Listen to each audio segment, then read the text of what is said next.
안녕하세요. 이번 시간에는 재무제표 투자의 힘 차영주TV 차영주 소장님을 모시고 이야기를 나눠보도록 하겠습니다. 반갑습니다. 안녕하십니까. 예, 오랜만이라서 자기소개 부탁드리겠습니다. 재무제표 투자의 힘이라는 책도 썼고요. 차영주TV라는 개인 유튜브도 운영을 하고 있습니다. 그러면은 이제 재무제표 상으로 봤을 때 매력적인 기업들 이야기를 좀 해볼까요? 예.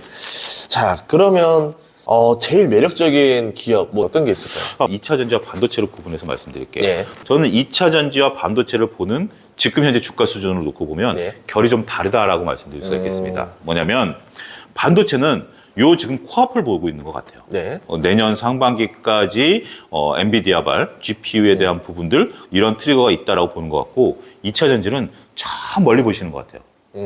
그러다 보니까 당장 실적이 별로 중요한 건 아니에요. 그래서 2차 전지 기업들의 실적이라든지 재무구조 이런 것들이 조금 흔들려도 별로 관여 안 하시는 것 같아요. 어쨌든 이거는 미래를 위한 투자다. 어차피 겪어야 될 산이고 이제 막 태동하는 산업이기 때문에 다양한 우여곡절을 겪을 수 있다. 하지만 나는 5년 뒤, 10년 뒤를 보겠다라고 이제 목적지를 서울에서 부산으로 보고 있는 부산으로 보고 있는 거예요. 지금 당장 실적이 일희일비할 필요는 없어요. 그 대신 그런 것들이 쌓여서 먼 미래가 되니까 면밀히 체크하긴 하셔야 돼요. 여기서 또 한 가지 오류는 그냥 묻어두는 거죠. 저는 그것도 올바른 방법은 아니라고 봐요. 먼 미래를 보지만 먼 미래를 가기 위해서는 우리가 체크해야 될 것들이 많아요. 그 반도체는 지금 당장 실적을 보는 것 같아요. 저는 반도체에 대해서는 2024년 상반기까지는 특히 이 HBM 트리거는 존재한다라고 봐요. 엔비디아가 이제 3분기 실적이 나왔죠. 180억 달러. 예. 2분기에 135억 달러에서 180억 달러면 시장 기대치인 160억 달러보다는 굉장히 좋았어요. 네, 잘 나왔어요. 근데 저희가 이제 녹화 당일날 지금 이제 중국에 대한 부분들 때문에 조금 주가가 떨어진다라는 저는 오히려 기회라고 봐요.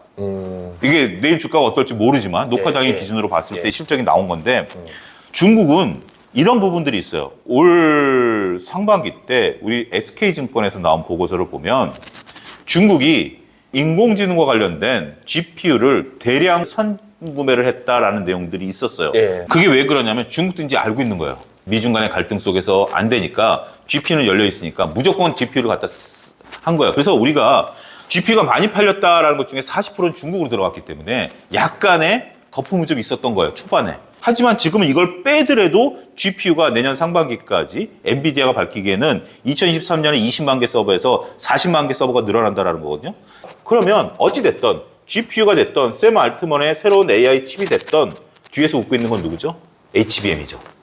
그래서 삼성전자 하이닉스를 외국인들이 사면서 주가가 견조한 거예요. 왜 내년 상반기까지라고 제가 얘기를 하냐면 우리가 코로나 때 노트북을 바꿨어요. 많은 기업들이 서버를 확장했죠. 네. 그 이후에 과잉 투자로 인해서 D램 재고가 지금 쌓여 있는 겁니다. 저는 인공지능도 그러한 시대가 올 거라고 봐요. 지금은 누구든지 인공지능에 투자해야 될 때 지금 당장 네이버도 해야 되고 삼성전자도 해야 되고 카카오도 해야 되고 KT도 해야 되고 해야 되는 거예요. 그들이 돈을 벌고 안 벌고는 지금 생각할 때가 아니에요. 코로나 초창기 때 마스크 확보하는 거랑 확보하는 건 똑같아요. 네, 똑같은 거죠.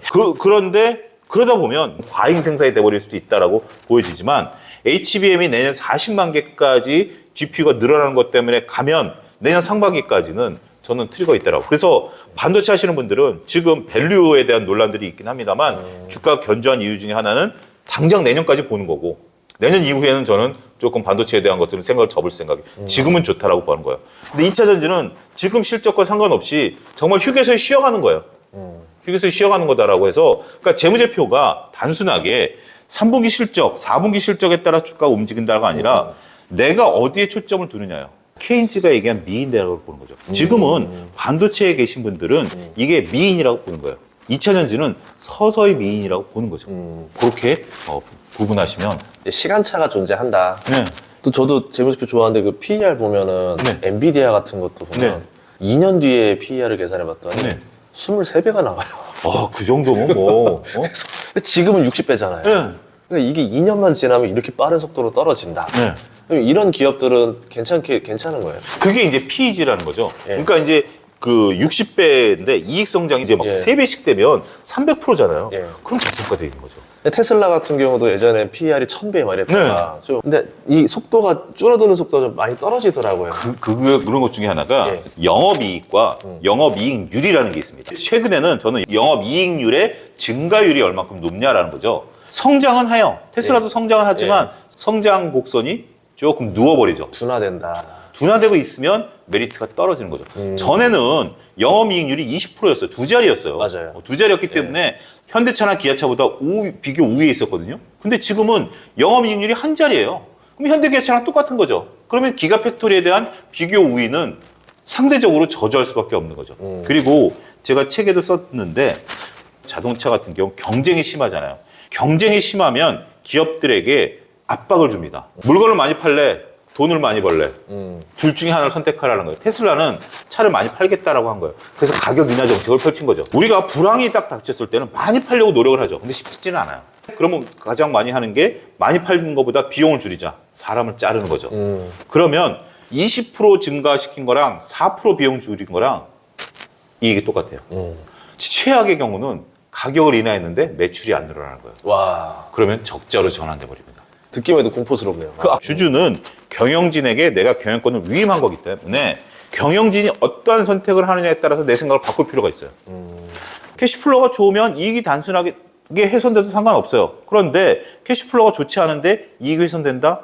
저는 2013년서부터 2014년에 우려되는 것들 중에 하나가 캐시플로우가 좋지 않은 기업들의 유상증자 폭탄에 대한 우려감을 미리 저는 대비하고 있어요. 왜 그러냐면 금리가 지금 높은 수준으로 유지가 되잖아요. 그렇죠. 미국 같은 경우 2년 전만 하더라도 제로 금리였어요. 근데 지금 5%잖아요. 네. 2004년에서부터 2006년까지 금리가 5.2까지 올랐었습니다. 그러고 나서 피봇이 되는 게 1년 6개월이 걸렸어요. 중간에 서브프라임 터져버린 거죠. 지금 미국도 내년 이제 상반기 때 금리를 내린다라고 하지만 미국 기업 입장에서 보면 갑자기 지금 부담이 2배, 3배 이렇게 늘어난 거 아니겠습니까? 그런 부담들 때문에 기업들의 자금 압박이 들어올 것이고 지금 우리 회사채 금리가 뭐 거의 두 자리 정도까지 올라간 상태이기 때문에 기업들이 유상증자 폭탄이 터질 거예요. 미리 대비하셔야 돼요. 아, 이거 어차피 대출 받아봤자 소용이 없으니까. 유상증자는 이자가 안 나가잖아요. 이자가 안 나가니까. 이거 주주들 돈으로 빚을 해결하는 기업이 나올 것이다. 예. 지금 뭐 더군다나 한계 기업들 같은 경우. 그래서 재무제표를 가지고 미래를 보는 거예요. 그럼 어느 업종이 지금 좀 예상되는 데 있어요? 예상하기는 어려워요. 근데 이자 보상 배율이라는 게 있습니다. 이자 보상 배율은 뭐냐면 영업이익을 가지고 이자도 못 내는 기업들이에요. 옛날에 항공주들이 그랬잖아요. 지금 이자 보상 배율이 1 이하인 기업이 우리나라 상장사 중에 몇 개나 될까요? 프로? 예, 정확하시죠. 아, 진짜요? 그러니까 영업이익 갖고 원금은 뭐 아니고 이자를 못 내는 기업들이 있어요. 그런 기업들 같은 경우 여러분들이 지금 이 방송을 보시는 분들은 네이버에 들어가셔서 재무제표에 보면 현금흐름표 중에 맨 아래 보면 FCF라고 영어로 써있는 게 있습니다. 예. FCF가 플러스가 유지가 되고 있느냐 마이너스가 유지가 되고 있느냐라고 한다면 깊게 살펴봐야 됩니다. 그렇게 한 단계 한 단계씩 공부하시는 거예요. 현금으로 박살 나면서 유상증자 때리기 직전까지 가다가 네. 갑자기 업황이 좋아져요. 네. 갑자기 살아나요. 그렇죠. 얘는 그러면 주가가 많이 오르잖아요. 많이 올라가죠. 예, 이런 기업 전 투자하는 것도 종종 하거든요. 그러니까 그것도 하나의 방법이에요. 그러니까 FCF가 나쁘다고 해서 무조건 유상증자를 하는 게 아니라 기업이 턴어라운드 할 때가 가장 매력적입니다. 지금 전 대표님은 FCF를 얘기했지만 저는 적자에서 흑자로 전환되는 기업들이 굉장히 좋아요. 최근에 항공주도 흑자된 지 몇 분기 됐고. 몇 분기 됐어요. 예. 제가 적자에서 흑자로 된 것을 찾아낸 기업 중에 하나가 카카오입니다. 예, 카카오가 올라간 예, 게 예. 2020년 하반기부터거든요. 예. 근데 2020년 3월 달에 코로나 때문에 주가 급락했을 때 그쵸. 아무도 신경 안 썼을 때예요. 예. 네이버와 카카오 중에서 카카오를 추천했더니 뭐 아무도 추가 질문도 없고 그냥 그걸로 넘어가 버렸어요. 근데 제가 카카오를 주목했던 이유는 뭐냐면 예. 2020년에 네이버는 오롯이 본업에 집중했었던 상태고 카카오는 분할 상장한 회사들에 대해서 막 투자를 했을 때예요. 막 투자를 했는데 이게 다 적자였어요. 예. 그러다 보니까 야 너무 많이 투자한 거 아니야? 라는 오명이 있었죠. 그런데 신문 기사가 계속해서 이렇게 투자한 기업들이 흑자 전환된다라는 거예요. 그때 당시 주가가 F분하기 전이니까 10만 원이었습니다.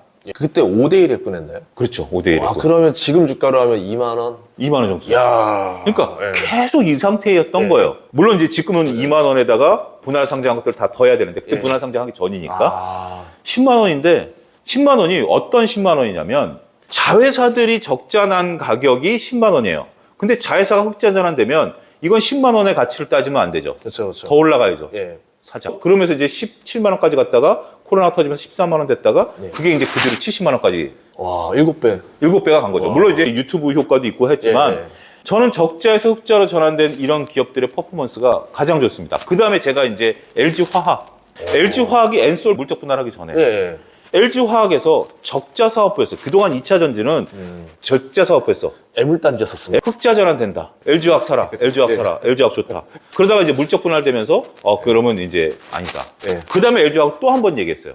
물적 분할한 이후에 LG화학의 첨단 소재 사업부가 전체 매출의 20%인데 영업이익의 50% 차지한다. 이걸 어디서 받느냐? 리포트를 통해서. 그러면 LG화학은 이제 화학회사가 아니다. 2차 전지 회사다. 사라. 이렇게 미래를 보는 거예요. 재무제표를 보더라도 통으로 보지 말고 이 사업부별로 좀 나눠서 해석할 필요도 있겠네요. 그렇습니다. 피터 린치의 월가의 영웅을 보면 스타킹 얘기 나오고 던킨 도너스 얘기가 나오거든요. 잘 팔리는 걸 사라라고 얘기를 나옵니다. 그런데 피터 린치는 그 다음 장을 넘기면 잘 팔리는 기업에서 매출과 영업이익 비중을 보라라고 얘기가 나오거든요. 최근에 뭐 사례를 들면 라면 주식 좋았잖아요. 근데 이제 뭐 농심이라든가 삼양은 라면 비중이 막 80%, 90% 이러니까 주가 팍 갔고 오뚜기는 뭐 한 20% 이러니까 그렇죠. 못 가더라고요. 삼양식품의 불닭볶음면 시리즈가 몇 종인지 아십니까? 엄청 많던데요, 그거. 30종이 넘습니다. 신상은 무조건 먹어봐야 돼. 어쨌든 신상은 먹어봐야 돼. 미국 사람들이 불닭볶음면 먹기 시작했고 중국 사람이 먹기 시작했잖아요. 그 매운 걸 외국인들이 먹는다는 거잖아요. 외국인들이 먹기 시작한 신기하다. 젊은 애들. 더군다나 우리가 자세히 보면 농심과 삼양식품의 차이점 뭐냐면 농심은 미국 공장이 있어요. 예, 삼양식품 미국 공장이 없어요. 만들어서 가죠. 만들어서 가니까 환율 효과를 그대로 보는 거죠. 이렇게 재무제표를 좀 공부하시고 나면 기업 얘기가 재밌어지는 거예요. 그냥 ROE가 10.8배, PBR이 1.5배 이러니까 주식을 사야 돼 말아야 돼 이러면 굉장히 딱딱하고 어려워요. 방산주가 왜 뜨냐면 방산주가 매출이 늘어나지만 방산주 영업이익률이 우리나라를 지키는데 영업이익률이 높게 책정할 수 없잖아요. 방산주 영업이익률은 그동안 2% 미만이었습니다. 수출을 하고 나니까 영업이익률이 6에서 8%로 늘어나네. 매출은 늘어나는데 영업이익률이 6에서 8% 늘어나? 이거 왔다지. 영업이익률이 올라가고 올라가죠. 이게 점점 잘 팔린다는 거는 기업의 성장성이 점점 좋아지고 있다. 좋아지고 있는 거죠. 매출이 늘어나면서 영업이익률 자체가 달라진다라고 하면 이건 매력 포인트죠. 단순하게 우리가 그냥 내피셜로 폴란드에 무기 판다 그것만 갖고는 안 되죠.